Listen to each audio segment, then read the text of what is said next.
warahmatullahi wabarakatuh. Hai teman-teman, ketemu lagi di materi IPS.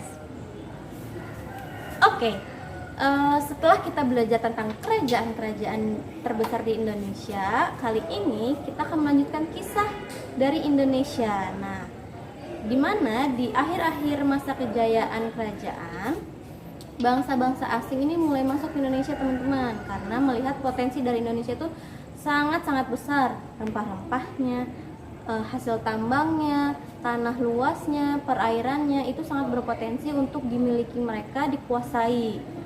Melihat adanya bangsa asing yang masuk nih, ada beberapa tokoh-tokoh muda saat itu yang tidak setuju dan tidak ingin negara Indonesia dikuasai oleh mereka.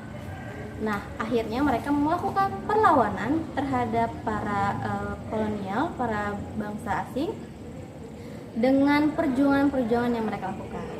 Siapa saja dan apa saja perjuangannya? Mari kita simak video berikut ini.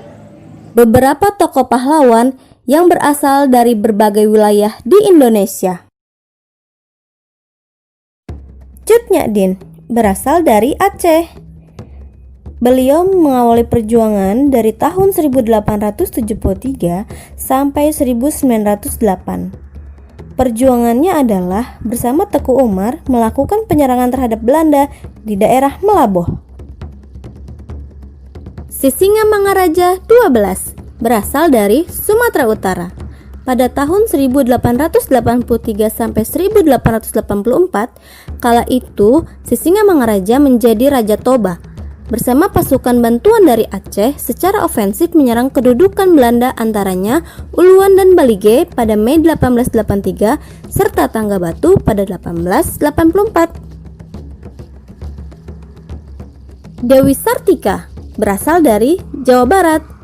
Pada tahun 1902 hingga 1946, Dewi Sartika melakukan perjuangan dengan memberikan pengajaran kepada para perempuan serta mendirikan sekolah khusus untuk perempuan pertama dan tertua di Indonesia dengan mata pelajaran mencuci, memasak, menyetrika, dan membatik. Pangeran Antasari dari Kalimantan Selatan memulai perjuangan dari tahun 1859 hingga 1862. Setelah berhasil meyakinkan para kepala daerah, Pangeran Antasari mulai melakukan perlawanan terhadap kolonial. Bersama dengan para prajuritnya, Pangeran Antasari melakukan penyerangan ke salah satu tambang batu bara milik Belanda yang berada di daerah Pengaron.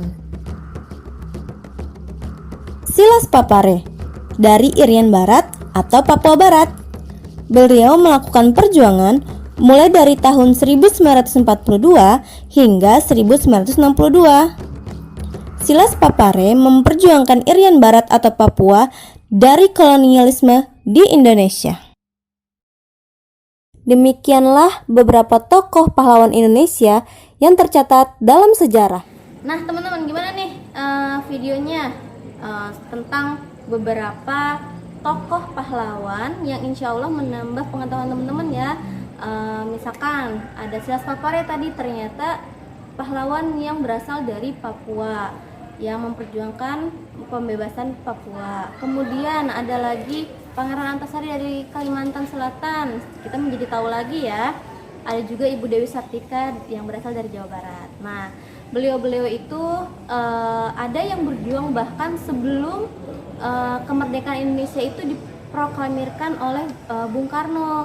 Nah, beberapa tokoh tersebut memang sudah berjuang jauh sebelum Indonesia merdeka, tapi tetap namanya tercatat dalam sejarah. Oke? Insya Allah menjadi pelajaran buat kita ya teman-teman. Sikap kepahlawanannya, keberaniannya, santunnya, pantang menyerah itu harus bisa kita tiru teman-teman untuk dalam kehidupan sehari-hari ya. Dan tak lupa untuk tetap menjaga keutuhan negara ini, keutuhan kesatuan negara Republik Indonesia, tidak membuat keributan, tidak membuat masalah, tidak berpecah belah. Sip. Oke.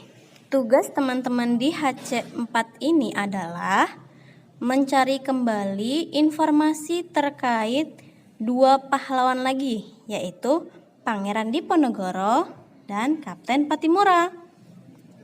Bisa teman-teman cari dari buku sejarah atau diskusi bersama ayah bunda terkait informasi dari internet yang teman-teman cari.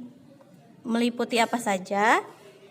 Nama tokoh, kemudian asal daerahnya, terus tahun perjuangannya. Nah, tahun perjuangan ini dihitung dari para pahlawan mulai melakukan strateginya, boleh saat mulai perang atau ketika sedang menyusun strategi. Nah, sampai perang berakhir atau sampai mereka meninggal, itu tahun perjuangannya.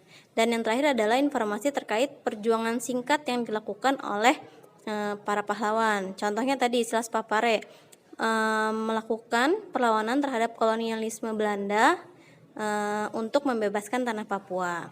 Gitu ya teman-teman ya. Nah, kemudian informasi ini dibuat dalam bentuk mind map seperti yang sudah Bu Yudi contohkan dengan judul Pahlawan Indonesia.